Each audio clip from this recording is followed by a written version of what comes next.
Okay, good morning. My name is Colin Gray, and I'm presenting this paper on behalf of the UX Pedagogy and Practice Lab at Purdue University and the lead author, Yubo Ko. Yubo completed this work while he was a postdoc with me at Purdue, and now he's an assistant professor at Florida State. Unfortunately, he was unable to make it to the conference this year. In this talk, I have a few goals, but overall, we're going to frame UX designers' online communication as a valuable means and resource for recognizing and characterizing UX knowledge as it evolves over time, with a lot of potential uptakes both for UX research and UX education. So as I think has already been framed up pretty well this morning, HCI, and more specifically in this context, UX, is an emerging transdisciplinary context. And we might actually dispute either one of those terms, but I'm going to give you a little bit of evidence to maybe give you a sense of why we characterize things that way. So according to Google Trends, search interest in both user experience design has been growing steadily over the past 14 years. You can see quite an uptake as this name has taken hold within industry, even if it really reflects some flavors of HCI that have been in industry for quite some time. Many corporations are discussing ways of adopting UX design not only into their products, but also into their over-organizational practices and services. And while UX design looks promising as a career and occupation, there are still numerous challenges to be addressed on the organizational and individual level. We've also seen rapid adoption and expansion of program offerings. I'm just listing a few from the United States, specifically in user experience design and increasingly at the undergraduate level. Many universities are building new UX or IXD-focused programs, but there are a number of challenges in creating these programs and sustaining them, especially in parallel with each other.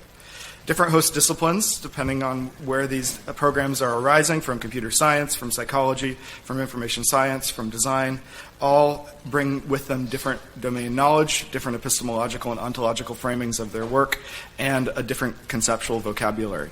And this is increasingly a concern as you start to see all these disciplines funneling down into the same types of industry positions. There's also little consensus over what a body of disciplinary knowledge might be. Practitioners are constantly taking in new knowledge and methods from related disciplines as they do their work. And so as educators, I would argue we need to form at least some consensus over what is the larger conceptual body of knowledge that we should be teaching students, and how should we sort of contribute to this larger discourse, specifically around user experience design. And I'm not suggesting here that we all become the same, but that we start to identify that we do in fact have a shared vocabulary in some sense. There's also this persistent gap between research and practice, and this is not true only in HCI, of course, but we certainly feel it pretty substantially in this space because of this rapid evolution on the industry side and a different kind of evolution that's been happening on the research side. So simply put, what academics do and understand might not be the same as industry practices, even if there is some shared vocabulary. And so what happens is when undergraduates or graduates leave our educational context, they may adapt well to industry practices, but they may not, depending on how well things are aligned or not. So this project fits into a larger research initiative that I've been working with for several years now, and Yubo's really been instrumental in some of this early work as well, in looking at how do design practitioners develop and maintain their occupational competency. For some of these individuals, they've never had formal design training or HCI training at all. For others, they have received that training, but by the time they graduated, the industry had already moved on. And so there's this constant need to resituate your knowledge, to update your store of knowledge and repertoire, both on the methodological front and on sort of the practical artifact front. We're also looking at what can we do as design educators to further inform students' professional development. So thinking of this not as something that happens only in the classroom, but that we're setting a series of lifelong learning practices in motion that are then going to carry those students through the rest of their professional careers. So really understanding what those lifelong learning practices are becomes quite important to our work in formal educational practices. There has been quite a bit of prior work on what it might mean to define or demarcate UX as well. Most of this has been around the survey and interview sort of space, primarily surveys. And so a lot of these a lot of this work has gone out and tried to figure out what are people doing in relation to sort of structures that are already being put in place from an academic perspective. And while this is really useful, most of our work over the last few years at Purdue has been focused on doing practice-led work, trying to figure out what are practitioners saying on their own terms, and how then can we relate those discourses back to the academic community in productive ways. So we've done this in a few different ways, and I'll go through these briefly. So one is just exchanging experiences, both the good, the bad, and the ugly, I suppose, about what it means to do UX practice work. A lot of these debates do come around conceptual vocabulary, and so I'm just going to give some little snippets from each of these studies. In this case, there's this ongoing UX-UI debate and what that looks like in practice, and how one can actually talk to other organizational partners to make sure that your work and your capabilities are being projected in the most reasonable light. And we found a lot of discussions of this type in online spaces around what the definition of the field is and how those definitions can be relayed back to other organizational partners. We've also looked at how critique practices are quite prevalent in online spaces. Some have studied this from a crowdsourcing perspective, but we found a lot of sort of more mundane examples of people sharing their work at multiple stages of representation. So instead of just the work like the dribble style work where you're seeing final artifacts, we're also seeing work at the early problem framing stage, at various user research stages, and different wireframe stages that may not be well addressed by some of these other creative communities. So in this case, we had somebody on a subreddit asking why their registration went down after they tested a new social login button, which a very long conversation ensued on the psychology of visual stimuli and the kinds of behaviors that you might anticipate from users.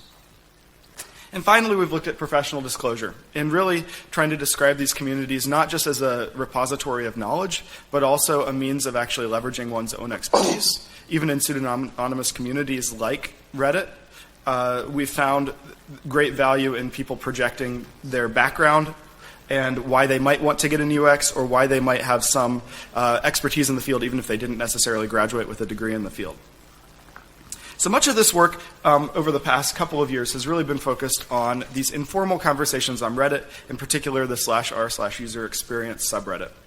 But what we realized as we started to look at these conversations in more depth is that there were a lot of different kinds of patterns of conversation and deliberation that were occurring. This was from this morning. There are also there's a lack of structure because that's sort of inherent to Reddit and inherent to subreddits in general. And so we wanted to also look at more structured forms of knowledge building.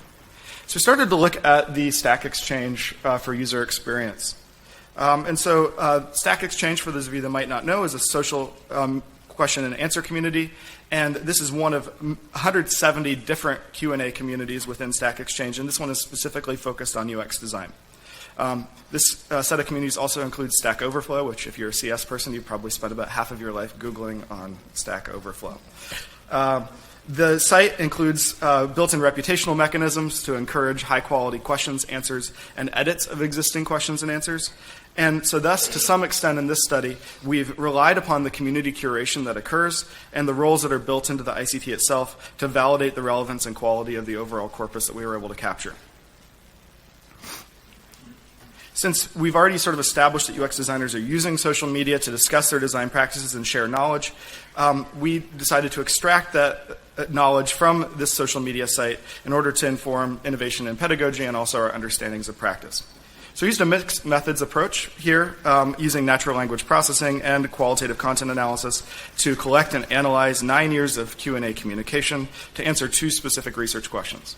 First question was, what are the concepts and knowledge categories that we could use to characterize this body of UX knowledge? And how has that knowledge that has been shared on the site evolved over time? So here's what we did. We collected about a little over 20,000 question and answer sets from 2008 to 2017. And that represents the complete corpus that was available to us in 2017. 2008 was the first time a question was asked and answered. Then we used a part of speech tagger to extract all the unigram nouns. There were 53,000. I suspect there are a lot of spelling errors in that as well, and we didn't really try to rectify that at this stage. It wasn't that important for the type of analysis we were doing. And at this point, we identified nouns within that as candidates for UX concept, informed by psycholinguistic work that finds that nouns are to be more basic than verbs in human language learning. And this had a long tail, as you might expect. The maximum of 90,000 occurrences of the unigram, each unigram, an average of 37, and a standard deviation of 557. After that, 2 of the researchers manually coded through the unigrams and identified 604 UX concepts that we felt had unambiguous meanings. The criteria we used to delimit a UX concept was that a word must have an unambiguous meaning that is relevant in some way to UX design. For words that, for which the 2 coders disagreed, we went to the actual Q&A communication that involved that word to check to see if the word was used with only one meaning. And so we were trying to find words that were not generic, but that were somehow specific to design practices or UX practices more generally. And lastly, we used a qualitative analysis approach to establish categories and interrelationships among the words that we were able to capture. And the unit of analysis here was at the concept level, and coding was performed in an inductive manner, moving towards axial coding as we started to develop structure in the data. So this is essentially what we've come up with. It's in the paper, so I'm not going to belabor each point here. But this is the body of knowledge, UX knowledge that we were able to generate through this method. And I'll talk about the limitations of this at the end. So if you're forming questions in your mind like, I don't believe you, we'll talk about that. We divided the body of knowledge into 6 major categories, and each major category had several secondary categories. So I'm just going to walk through these at a very high level very briefly. The conceptual category includes UX concepts that we felt to be abstract, and with 2 secondary categories, one theory and one intermediate level knowledge. And we drew on Hook and Logren's notion of intermediate level knowledge here to sort of play this out in a little bit greater depth. And you can see Norman gets his own keyword. We also identified 6 specified knowledge branches within UX, which seem to be especially salient. A lot of these probably seem quite obvious. Some of our reviewers pointed out some things that they expected to be here that weren't. Well, we didn't see some of the structures that people would anticipate seeing in this area, so that might be an area for further work.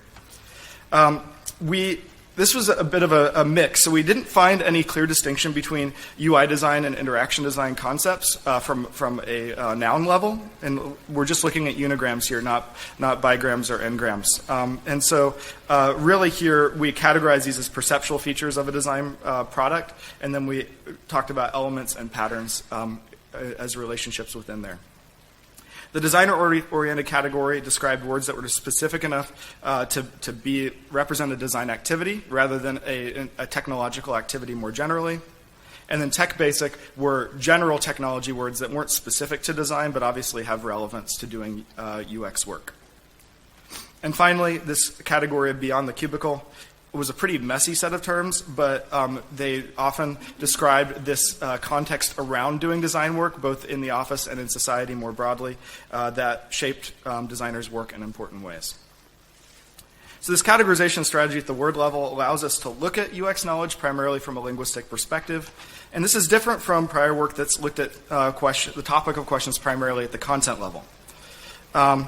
And so the typology of question topics that we've looked at here suggests that UX designers' conscious knowledge sort of involves this casual, nuanced, often messy sort of set of structures that reflect larger social and cultural trends in relation to UX and in relation to disciplinary norms more broadly.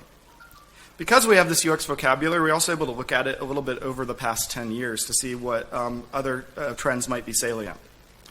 And we feel like this could be actually quite helpful for educators and researchers to start to look at and track these trends over time. And while it's not possible to look through every temporal change, I'd like to just highlight a few things here. So for instance, basic unambiguous terms in design, basic, tech basic, and perceptible features have occupied a substantial portion of UX practitioners' language. This isn't really surprising. User and design have really been set at the center of what it means to do UX work since the beginning. And the usage frequency of interaction patterns was actually quite a bit lower than the interface element because it's a little bit more abstract. Designer-oriented terms were generally stable, but user research experienced a slight increase. And so we see this as part of a growing consensus in UX that it's not just about doing interface work, it's also about engaging with research activities surrounding that work. And we're also noting here that theory and intermediate level knowledge are quite low if you look at the percentages, and this reflects the persistence of the research practice gap that I mentioned earlier. So we've used social media data and data analytics to define and demarcate UX knowledge. However, there are lots of limitations to this approach, and we readily acknowledge the limitations to the approach. Because some things just might not be talked about, they could very easily be marginalized or rendered invisible, and that's a big risk here. There's also differing sort of conceptual baggage that comes from different epistemological spaces, and we weren't able to reconcile in full the overlap among all of those spaces. So fortunately, we've published the data set of the unigrams that we identified along with the frequency counts. So if you want to do a different analysis than us, we would welcome you to do so. The material's all there. And we want to continue engaging with this work as well, looking to the bigram and n-gram level, and also look at this as a way of actually mapping learning priorities for emerging disciplines more broadly, not just things like user experience design, but also emerging areas like data science. And with that, thank you. I'd be happy to answer any questions.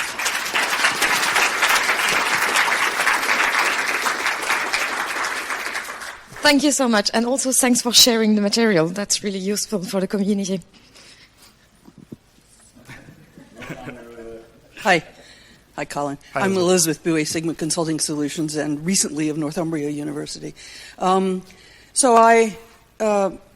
going to question your use of Stack Exchange. I realize that it's been around a long time, but so have other media. Yeah. And the question essentially is based on the fact that I don't know anybody who uses it. I've been in UX practice for quite a long time, or I don't know anybody who uses it a lot. And so I'm wondering what the level of expertise is of people who use that, and if it's really representative. I realize it's very large and it's been going on a long time, but how much can you extrapolate from this? The people I know, they in Interaction Design Association and in the they use UXPA, and there's a mailing list for usability, and the Information Architecture Institute, and I am just not sure that Stack Exchange is really representative. I think it's a very fair criticism, and so I have taken the multiple approaches angle. So Stack Exchange is certainly one area that we're investigating. We've done a lot of work on Reddit, where we've also found some pretty strong uptake. We've also looked at Twitter and some other sites, and we actually have an article under review right now looking at and comparing discourses among multiple channels. I think we need to be investigating a lot of them and not just one of them. So I think that's perfect. And you might also consider finding out or exploring the level of expertise that's available in those channels. Yeah, and in a lot of cases it's very difficult to know because they're pseudonymous communities, and unless they disclose, which they often do, it's very difficult to know. But it's a fair point. Thanks. Hi, Colin. Thank you. Awesome piece of work. I wanted to just understand a little more about acronyms, because they're often nouns, but they're not necessarily in the dictionary. But you frame this around UX, and it feels like your analysis would not have flagged UX as a term, or MVP, or HCI. I'm wondering if you did. Do you think about that? Did those get excluded? How did they play out? We did.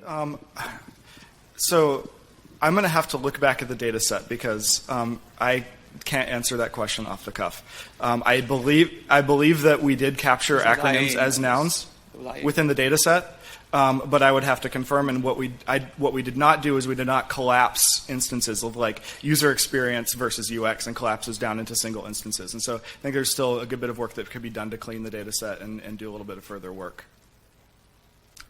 So actually great talk. Thank you very much. My name is Anirudh Joshi. I wanted to ask about the sort of perceptions of differences between UI and UX that are very common in the industry and that you remarked about, and then eventually it didn't come up. In fact, the screenshot that you showed of the UX group on, Interaction Design group on Stack Exchange. Yeah. Actually, I was trying to read the first 3 questions. They were all about UI and not about UX at all. So is there something that you can sort of reflect upon, particularly with respect to, how this goes into teaching design students? I mean, I think this is a challenging area, and what we've seen in our prior work in this space is that UI conversations tend to occur with more frequency because they're a little bit easier to talk about and a little bit easier to show. And so there is a more standardized vocabulary around these areas. We are seeing the emergence, and in particular our work around design critique in these spaces has shown that there are a lot of final artifacts, but there are lots of artifacts that are messy and in between, but they're going to show up in very different ways in these communities. So it's not to say that we're completely excluding UI, but we have found that there are multiple discourses in play in these communities, and we probably need to actually start to separate those out as well. What we found in our work on self-disclosure is that people are coming from a very wide range of industry contexts, and I don't know how simple it's going to be to actually separate out those discourses, but I think it would be a fun next step. Thanks.